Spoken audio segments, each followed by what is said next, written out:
Hey, podcast listener, even if you are alone in your entrepreneurial journey, know that today, right now in your earbuds, you are joined by thousands of entrepreneurs from all around the globe seeking to grow better, more profitable location-independent businesses. If you'd like to learn more about what we do and download our entire back catalog, check out tropicalmba.com.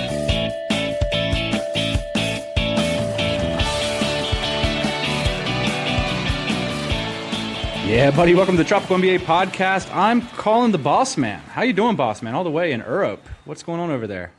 Doing well, yeah. I just couldn't get enough, man. I had to come back here again this year. Actually, here for a MicroConf, and you're going to be joining me soon here. So I'm getting ready to do Prague MicroConf. I'll tell you what, man. We both were talking about before the call. This week has actually absolutely been just scheduled out for us. And I don't know, it's kind of an interesting concept of when every hour in your week is sort of accounted for by either a deliverable or a meeting or a phone call. On the one hand, it's terrifying. But on the other hand, it kind of helps you to raise your level. You kind of imagine like how Donald Trump might spend a day or something. Like he's just going. It keeps me out of trouble. I'd say that's the truth. But it also, so we had actually scheduled to do this talk a little bit earlier in the day, and the guys doing construction here in my apartment complex cut the internet wire. So when things like that happen, it kind of throws you for a loop, and then I missed 2 calls. Yeah, but and here we are. And unfortunately, you missed the interview today with Jimmy and Doug. I actually pulled them into the apartment here in Saigon, and I know you were actually on a conference call with them just before the interview, talking about production strategy and whatnot. So this is a really cool one, Ian. Of course, Jimmy and Doug were big fans of theirs. They've built a brilliant bag, which we both use, and they raised over 6 figures in just a few days on Kickstarter. So what do you say we get down to that story? Yeah, I just want to be clear what I was talking with Jimmy and Doug about before you guys did the interview. My exact words to them were, "Are you sure you want to go through with this?" So that was the basis of the conversation. But I think that they do. But this is just coming from us, right? Who we've been running this product design and development company for the last 6 years. Yeah. A lot of your money gets sucked back into inventory and everything else that's associated with doing hard goods. So my line to Jimmy and Doug, are you guys sure that you want to do this? And it's so cool, like given all their success they've had recently, that they are just as dedicated and as nose to the grindstone as ever. And I think you're going to hear that seriousness and attention to detail in the following interview. So we'll roll it now. How do you raise $100,000 in 100 hours? Well, we've got 2 guys who've done it. Welcome to the show, Jimmy and Doug. It's great to have you on this side of the mic, or this side of the earbuds, or however you want to say it. Congratulations. Can I just say that? So Thank you. I think we should drop the applause effect here. Is that worth it? Agreed, yeah. So what's it? We're up to $120,000 of funding on Kickstarter for the Minaal bag. This is the bag I've been traveling with and raving with. You guys are the guys who've made it. And today we're going to do 2 things. We're going to talk about the story. John Meyer, Kaiser Sose just the other day was saying, John Myers rather, was saying, a lot of people are going to look at you guys and think, oh, they went down to the factory, they put up a fancy Kickstarter page, and they got 120,000. You guys are on the, 4th day of your campaign? So we're closing in on a week now. So I'm catching you in the middle of all this. Yeah. So if people want to get the bag, they can still go to the Kickstarter campaign and check it out and all that. What's your goal now? What's your stretch goal? Because you said 30 grand and now you got 120 grand. Yeah, I mean, it's kind of carrying on as we've been carrying on. I mean, there's 2 questions there. Is what are we focusing on now, and do we have stretch goals? And stretch goals are a whole different thing in terms of the Kickstarter infrastructure.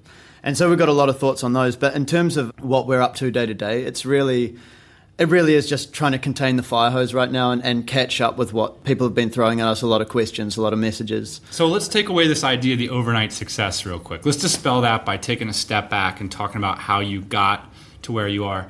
I wrote down this Sun Tzu quote. It's really famous. It says, "The general who wins the battle makes many calculations before the battle is even fought."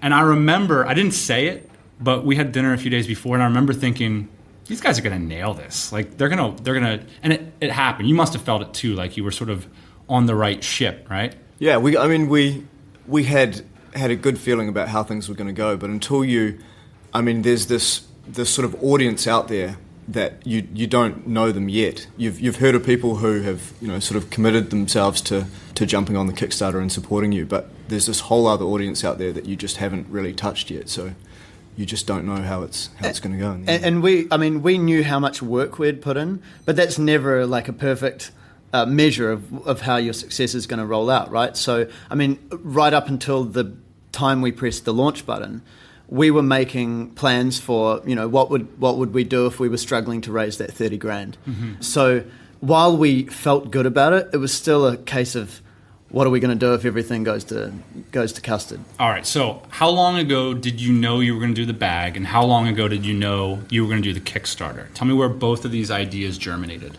Well, the ideas for the bag came from just years of being on the road and the associated frustrations of just not having and not being able to see anything out there that was solving the problems that we had. And the idea here is, we haven't even mentioned it, this is the ideal digital nomad traveling bag. Yeah, sure. Mm-hmm. Yeah, I mean, the way we say it is that we want to get you to your destination faster, happier, and more productive. And obviously those things are, digital nomads who are traveling a lot, who are carrying electronics, those sort of things, who are going through airport security a lot. Those are things that people care about. And so how do you get this? So you have these frustrations. You guys have jobs at the time. What gave you the idea that, hey, we could actually be guys who make bags? It's kind of crazy. Yeah, probably we were just crazy. Probably deluded. Yeah, both crazy and deluded at various points. I met Jimmy at the Tropical MBA seminars. He shows up and says, my business partner still has a job. I convinced him to send me here. And I'm like, he doesn't know what we're doing here, obviously. He was none the wiser. No, to be fair, I mean, it was almost Doug that was the driving force behind that. I mean, I'd gone full-time on the company, on the idea, really, and the idea of the company, that is. So Doug was the one that said, I think this is going to be valuable. I think we should drop some money on establishing a beachhead, with people who know what they're doing. Mm-hmm. So because we came from we didn't come from a product design background, and we didn't necessarily come from an entrepreneurial community background either. We worked jobs that weren't associated with selling travel gear. So I think Doug could probably explain it better than I can, but I ended up turning up there because we both had a thought that it was worth engaging with a community. You have this is a consistent theme throughout the last year for you guys. You went to the Kickstarter head offices. You went to World Domination Summit.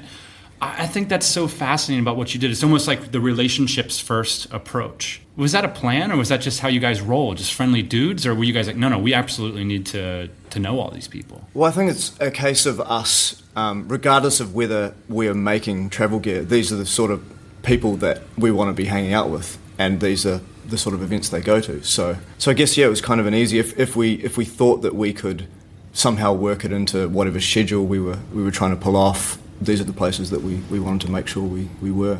I think this is how I like to roll. Like, you can't hang around with a bunch of people who have jobs, who don't travel, who don't use this gear, and expect to somehow change your life because of it. Now, It's so interesting to see, like, from jobs, a year and a half, 2 years ago, to now 120K cool and running and production and in business. Yeah, I mean, I think one of our kind of guiding light phrases was being there.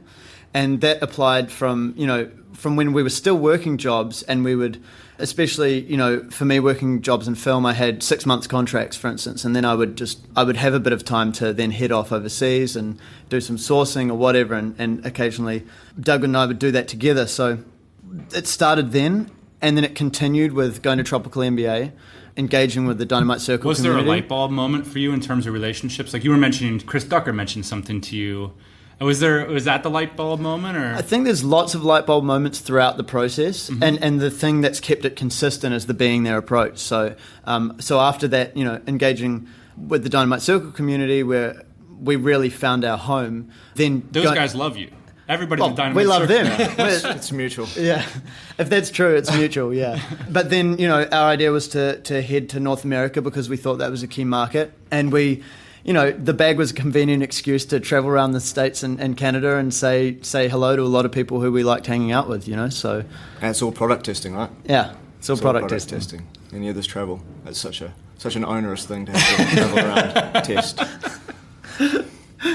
I just love this idea of the way that you guys leverage relationships as being a way to change your life. You said being there at the factory. A lot of people, they quit their jobs and they run off to southern Thailand to drink Mai Tais. I love how you guys quit your jobs and sit in sooty southern Saigon in a hot freaking factory, because that's the future. And why not be there where the action is? And I think that's a really cool way to leverage this location independent stuff. Yeah, I mean, I think the key thing with that specifically is that we'd heard from the community, like, what issues they'd had, and the people involved in manufacturing talking about the difficulties of doing things from distance, the difficulties of ensuring that, whether it's quality assurance on the products or whether it's ethical working conditions. Mm-hmm. We knew that the only way to be sure about any of that stuff was to be there. And yeah, like you say, I mean, we came over here because we're lucky enough to not be tied to one place, and I think it was not only the right move, but it also taught us a lot throughout the entire thing. If we, I often say to Doug, like, if we'd stayed at home, and he agrees, obviously. Well, we'll see what you're about to say. If we'd sat at home back in New Zealand, I mean, of all places, like so far away from anywhere, if we'd sat there and sent emails trying to launch our business, yes, it doesn't happen. Well, and behind this conversation, there's been countless conversations. I know you guys have been on the phone with so many community members. Are like, I just got off the phone with Doug and Jimmy. And I'm like, you too?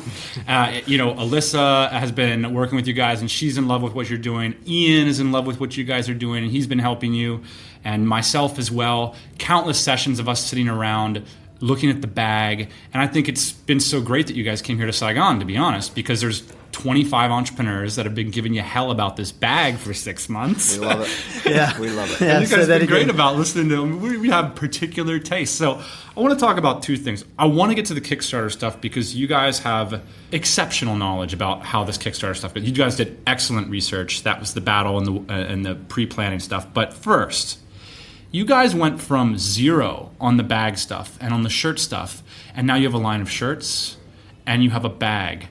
This bag, it's a weird, forgive my naivete, but I saw you guys as guys who didn't design bags, and then last month I got a bag that looked like something I would see on the shelves of any outdoor retailer. So there's a lot of people... Better than you'd see on the shelves of any outdoor retailer. It's incredible, it really is. So a lot of people in our audience are saying, hey, I've got a great idea. Or I know how I can improve something that exists.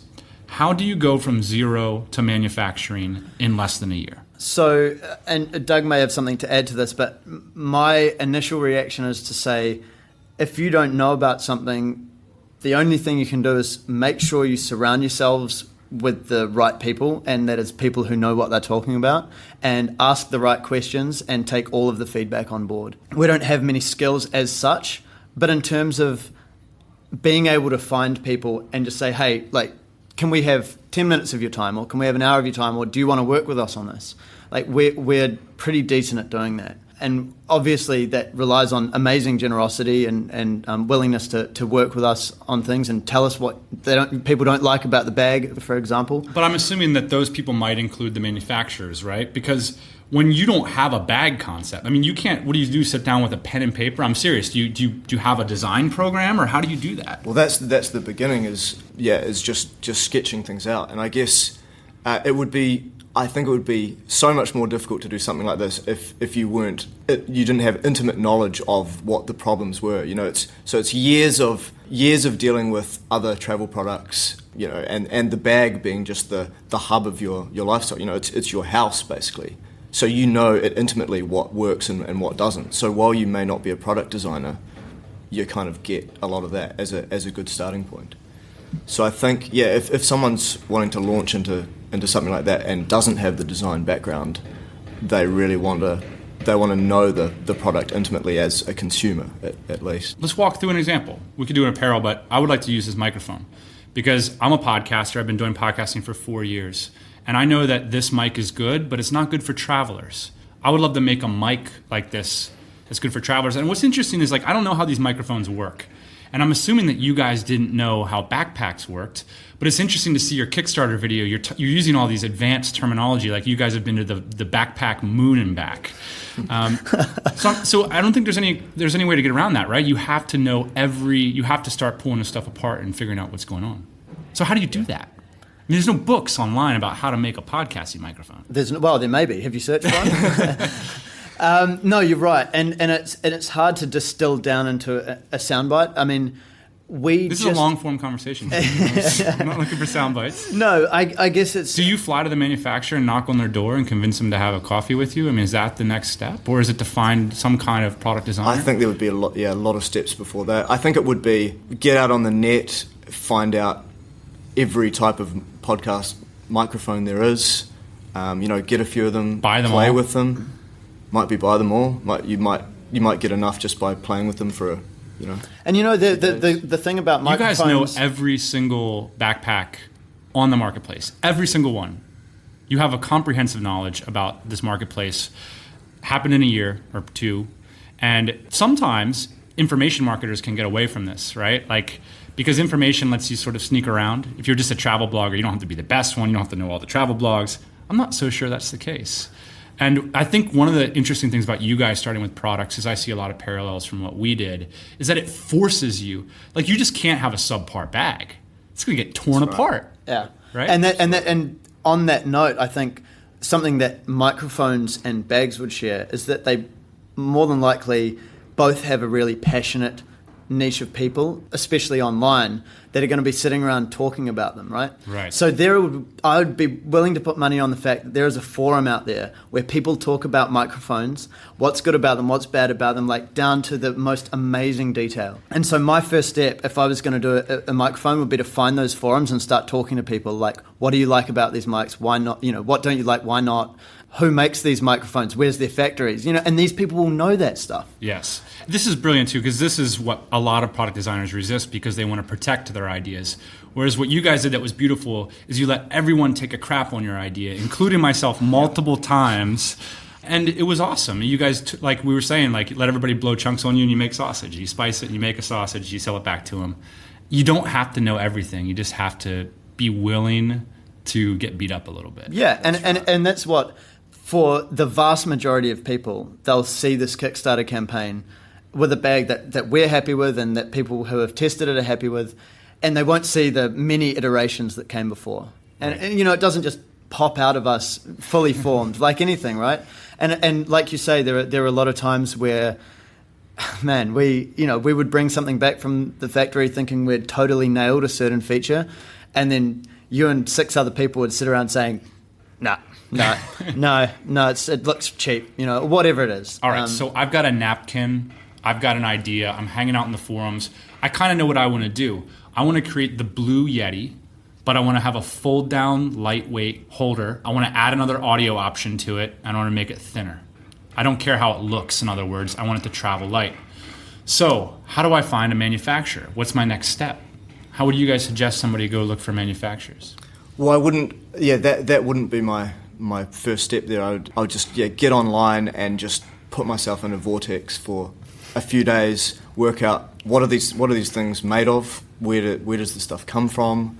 Just try and figure out every part of it, and then start thinking, potentially which parts of these. If we're trying to get a lightweight one for travel, what is crucial to the sound quality that comes out of it, and what could we potentially replace with something. So in other words, just going to where they're already manufactured might be the wrong move. Yeah.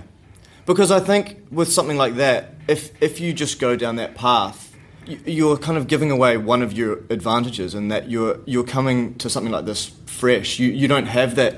You don't have those kind of the things in the industry which keep everyone going down a similar path. You can bring your fresh eye to it and think, well, why do they use that material? Why can't we use fabric?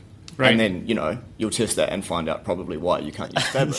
We found that out. We found that out a lot of times. We would say why, and then there would be a very good reason why. But right. For the 5% of times or whatever it is that you say why and there's no good reason, then you can start innovating. Right. Well, one of the innovations that now is happening in the marketplace, but with the whole clamshell design, there was no good reason why no one was doing that, except maybe the reason served them and not the marketplace. So that can be one reason why people don't do things. Maybe they want their cars to break down after 5 years. Maybe they're not serving their users first. Maybe everyone that designed this product isn't a freaking Einsteinian genius, right? That's the other thing you notice too is you think that because it's a physical product and because it's on the shelf at a store in the mall, that somehow a genius designed it. It's just a person like you, and maybe they don't travel, or maybe they don't actually care about audio quality, or maybe they don't podcast, maybe they care about guitar sound or whatever. And you start to see the matrix then when you get there. It's kind of interesting. Yeah, and I think a passion for whatever you're making can only be a good thing. I guess it could, well, I'll take that back immediately and say it could be a bad thing if it blinds you to good feedback. Yeah. So obviously you need to be passionate in terms of getting through the hard days and pushing it all through to the end. But you've still got to be able to just shut the hell up when somebody's telling you what they think of your idea. Right. And the passion then comes back in when you go back and sit in your room and say, okay, I got to take all this feedback on board. Some of it's not positive. What am I going to do about it? And that's when you move on. So you guys were very much in these vortexes. You were posting case studies in the DC. You were sharing, doing AMAs. You were sharing everything, every prototype picture. You were calling people constantly. It was fabulous to watch the story. Part of that story then comes to the Kickstarter. Did you know all along that this was always going to be a Kickstarter company, and how did you make that decision? I think it was once we encountered the industry reality of if you want to make something good, you're going to have to do a pretty decent minimum order. Right. So as soon as we hit huge numbers, it's like, well, okay, we've market validated to 10 people. We need to do a bit more market validation before we say, okay, let's chuck however many dollars at this. Another parallel between your and Ian and I's business is what's interesting is that, we both dropped a Toyota Land Cruiser for our first, it's a big nut, right? And the interesting thing about Kickstarter is that how much equity did you give to Kickstarter? That's zero. That's the null set. Was that a trick question? I was like, did we give equity to Kickstarter? This is an incredible opportunity by creating a narrative that people want to be a part of, by doing Kickstarter right, in quotes, we're going to talk about that, and by actually giving a lot of value to the users of the Kickstarter community, the people in your tribes. You got to fund a whole company for nothing. Ian and I had to give away equity for that.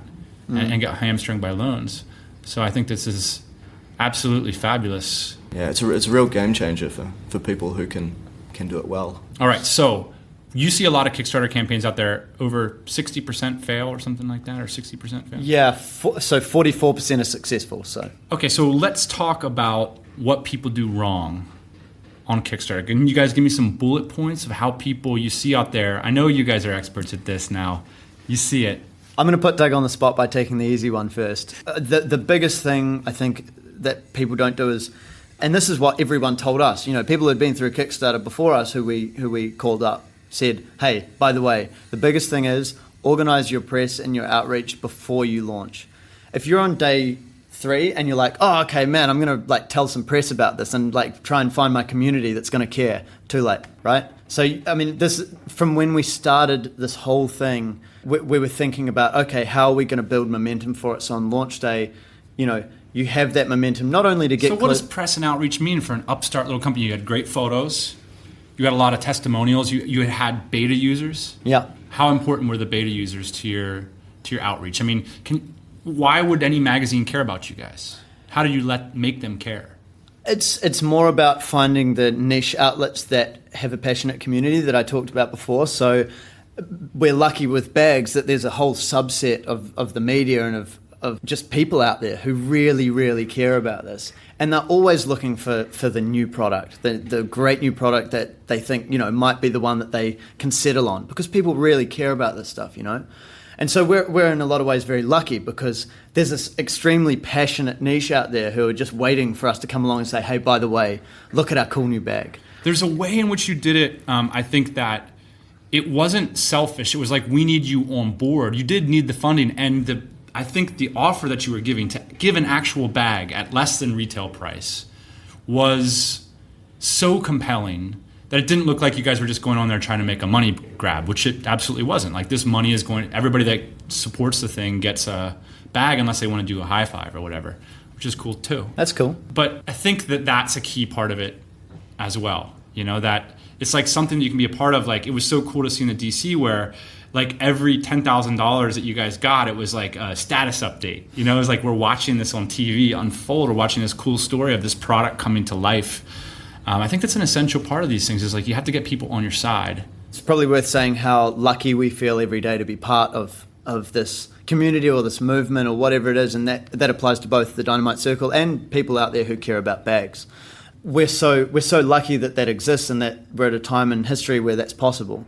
And in saying that, though, it all started with the decision to come to Tropical MBA, or even before that, the decision for me to go full time and just move to Asia. So the principle, it doesn't have to have anything to do with Tropical MBA, of course. It has to do with, I'm getting behind this idea. I'm going to get myself in the room. As we call it, getting to the table. Here we are at the table.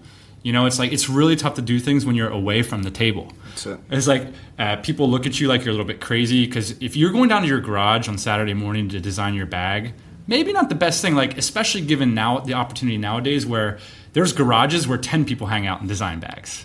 And they're called, freaking Saigon for the last 6 months, but or wherever. Go where your people are, in other words. I think that again, is a theme I'm seeing, is building a business where what we're seeing is that the importance of cash and capital is going down. So the real advantage is with this mobility is like, well, why don't you locate yourself somewhere important? You were saying yourself, a lot of these big bag manufacturers, their delegations come to the factory for less than a week every year or whatever. That's absurd. Why won't you let those employees be location independent and hang out at the supplier so they can understand the nuances of what's going on? Yeah, and I think the way that business is being done is shifting faster than big institutions can adapt. Right? I mean, that's a common theme throughout pretty much every market. That's a quotable. Thank you, sir. But really, I mean, we see it in the bag industry, just like the travel gear industry, just like we see it in every other industry. And there are people out there, there are companies out there making great stuff, but due to their size, due to how entrenched they are, due to the way they operate, it's just not possible to move as fast as we can move and leverage the new way of doing business like we are. What is Kickstarter for? What is Kickstarter? We can talk more specifically about Kickstarter and crowdsourcing, but can I use it? I look at you guys launch a product on there. It's great. Is it for established businesses, or is it just for products? How do you see that ecosystem? You guys have just been buried in it. I think, in a sense, there are a lot of rules that come around, particularly with Kickstarter. If you go to one of the Indiegogo or one of the other ones, it's a bit more flexible. It's really got to be something that's a semi-self-contained project. The money that comes in for the project is to be spent on the project and not anything outside. So I guess it could potentially be something that an established business is wanting to go in a slightly different area, or I'm surprised that big companies haven't done it yet. I mean, we're seeing VC-backed startups get on there and market validate, and that's happened relatively recently. But I'm surprised we haven't seen big brand names on there doing this. Is this a market validation tool? Is this a funding tool? Or is this an e-commerce site? I think it's the first two. They're very careful. Kickstarter have kind of issued statements that Kickstarter is not a store, right? But what does that mean? So there shouldn't be an expectation that when you pay X amount of dollars for this tier that you will get this thing. This product is you have just purchased this product and you'll be getting it in X amount of time. So how do you see that distinction? Because very much when I funded your backpack, I was very excited that I'm going to get one. So how's that different from being a store? I guess it's just the scale of the whole site. I mean, it's not just product design. We're in the product design category. I mean, that's a relatively small part of the entire site. The way Kickstarter describes itself is a way to fund creative projects. And so obviously product design is only one type of creative project. And I was just looking at the numbers before. Product design has just under 2,000 successfully funded projects.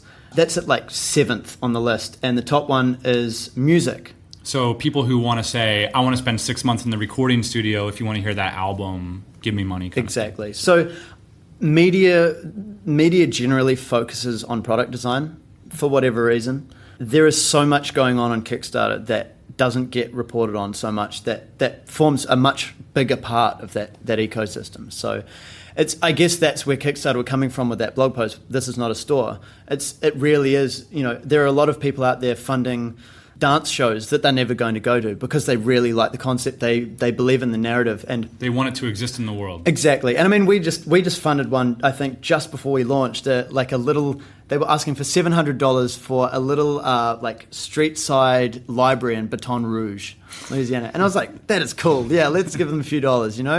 And so there's a whole bunch of that. And while it is possible to launch a product and do all those things, like it's not a limiting factor. You can any creative project that's self-contained, you can get on there. So what's next for you guys? Are you going to continue to use Kickstarter? Is that feasible for you to continue to go back and do these things, or are you guys going to have to put up an e-commerce store and fare like the rest of us? I think it's a bit of an unknown for us at the moment. Yeah, there's lots of discussion to be had. So guess what? We're a week into the carnage now. Yeah, we're only a week in, Dan. Give us a break. But yeah, I mean, we're definitely in this for the long haul. So if it makes sense to be repeat Kickstarter users for the products that are coming to market later on, then we'd give it a. And that is happening as well. I mean, now we're starting to get to the point in Kickstarter's evolution where people who have, raised $300,000 on a bike bell are coming back and saying, hey, we've got a slightly better bike bell, let's launch it. And they go on Kickstarter again. I see. And they have that pre-built-in audience. So, I mean, it is a viable option, obviously. Whether it works for us is something we haven't worked out yet. We'll definitely be selling in between any Kickstarters we do. We'll have our own website. We'll be selling online. But it's not just like a one-shot thing. Let's do this. Let's add a coda.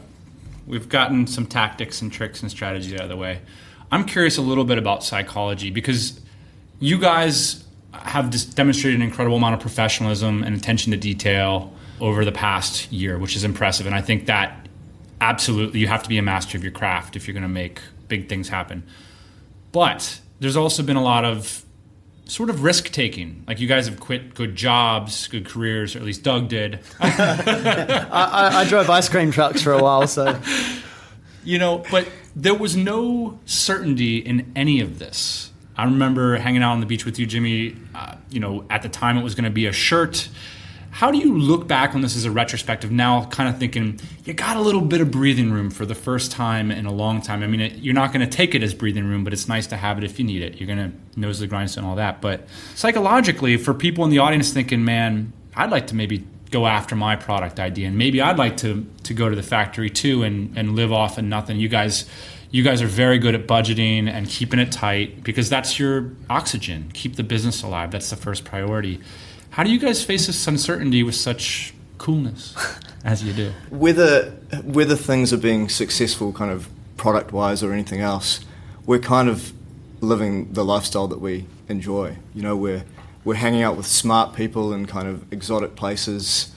Neither of us need to maintain what would be considered by most a high standard of living at the moment. We're happy to sleep sort of wherever, or that's kind of, I don't know, that's kind of, I think, exciting to us. Whether we'll still be like that when we're 85 years old, I'm not sure, but I certainly hope so. Hope we never lose touch with those kind of travelling routes of just sleeping on the floor, man. Sleeping on the floor. You guys did a lot of that in America. When you were working the high-class job, Doug, did you yearn for the road or a more scrappier existence? Were you disillusioned by it? Well, I think, I don't know if I ever left that scrappy existence, sort of no matter what job I was doing at the time. But, the guy knows how to live cheap no matter what. Let's be honest. So I would just want to say... I was impressed by how much you were spending here in Saigon, by the way. I was like, wow, that guy's not going out for ice cream very much.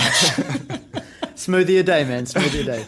So, I just think that we're really lucky in a sense because we have nothing to tie us to New Zealand, for instance. I mean, our families are there and obviously we want to get back and see them and our friends, but we don't have a mortgage. We don't have kids, so we are coming from a very lucky position. And that's not to say you can't do it if you have a wife and kids or a husband and kids or mortgage or whatever it is, but it did make that first step a lot less traumatic psychologically. Mm-hmm. And beyond that, like Doug says, it's a pretty enjoyable life to live and we love it. And it's one of those things where a lot of the time you look back and think, well, we could have done this a lot faster and with a lot less heartache and frustration. But in the end, we're here where we are today So would I change anything? No, because that's got us here. Like if we had done something faster or more efficiently, maybe we wouldn't have learnt the lesson that got us to this point. So I find it very hard to have regrets or that wish that anything was different. Was there a moment for you guys when you thought,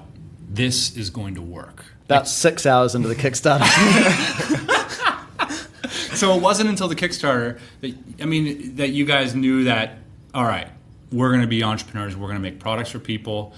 Was there a moment before that, or did it take... I think there was a moment somewhere before that, but that was just the sort of numbers on the screen validation. Could I pinpoint it to when people saw, you know, the even the early prototypes, and, you know, talking to people who we talk to a lot of people who will give us straight up, you know, sort of no bullshit, and when those sort of people are genuinely interested in the product and think it has potential, you know, you start to... Let's disassociate your guys' skill set just 1 second. More coda, more psychological drama here. Yeah. The product, the idea from the skill set or the way, like the ways in which you guys approach business and life now. Say we got rid of the Kickstarter and we got rid of all your products and said, all right, look, you can't make travel products for people. You got to start from scratch. Would you feel confident about that? Or would you feel differently about that now? Were you always confident about your ability to make it happen? You know what I'm saying? Can you disassociate your success from the product success? Could you just start fresh on an information business or on a consulting business and make it happen too? I think so. Obviously, I'd be asking some really tough questions about why can't we make travel products. But once we'd gotten past that, and it was a no-go if the travel industry had just disappeared into a hole somewhere. I think we could. I think we could pick up in something else. I mean, it's all hypothetical, right? But there are lessons that we've learned. You know, inevitably you learn lessons, especially when you don't know anything going in, because it forces you to undergo that whole process of like, well, we've got this crazy idea. Now let's, you know, work on finding someone to help us with it. Let's find people to test it on. Let's find, you know, step after step. And so finding the community and iterating products. I mean, you know, it's lean startup, right? It's and in a lot of ways we took influence from lean startup. And so it's not like it's a travel gear specific thing, right, to be finding a community and iterating a product. It's nothing that we have done in particular because we're brilliant, because we're not. That is brilliant. Thank you. The last two episodes, you know, having you guys on and Michael Covell, the two themes that come up a lot is, you know, looking at the people who are doing what it is you want to be doing and just gunning straight for it. And there's a subway stop from you to them, and that's it, and get everything else out of the way. And I see a lot of effectiveness in that approach. You know, here we are at the table, at the quite literal table, and it's a pleasure to have you here. And I hope that you'll come back to the table in a few months' time to share with us what you guys are going to do with this thing. So congratulations on the fabulous Kickstarter. If people want to see what Jimmy and Doug has done, this is tropicalmba.com/crowdsourcing. Thanks, guys. Thank you. Thank you. Hey, thanks for listening to the Tropical MBA podcast. You can go to tropicalmba.com, get access to hundreds of back episodes and all kinds of other goodies. Load up your iPod. That is the cheapest way to fly business class on your next international flight. We will see you next Thursday morning, 8 a.m. Eastern Standard Time.